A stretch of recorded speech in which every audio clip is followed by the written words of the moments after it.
2024年第32條。咁咧呢條咧就話一啲 dot activity 嘅嘢啦。咁佢就話用2年時間就有一隻 radioactive nuclide，即係一隻放射性嘅嘢啦。咁就由800個 BQ 去到600個 BQ。咁好啦，佢就問你 How long will it take for the activity to drop from 600 to 300？咁即係咧要切一半。咁咧你上面嗰個800去600咧，同埋600去300咧，咁上面嗰個用2年啦。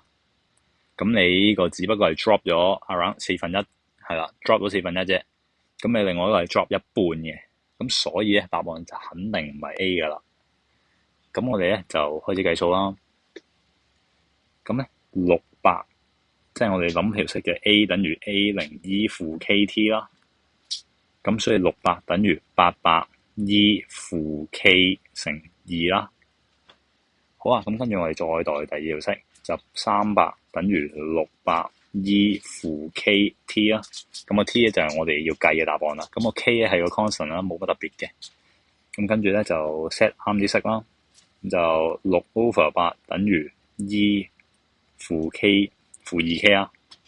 咁就 ln 3/4等於負 2K 啦。咁撳機嘅啫呢個。咁跟住咧下面啦，到 set up 第二條式啦。咁2/1等於負 KT 啦。ln 2/1等於負 KT。咁咧我哋就會知道負 K 咧其實咧係等於上面一個啦，所以就 ln 3/4再除負2再除2啊。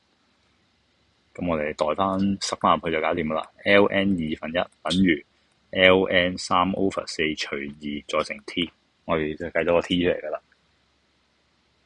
咁剩低嘅嘢就撳機解決。咁計到個 t 咧就應該係4.82嚟嘅。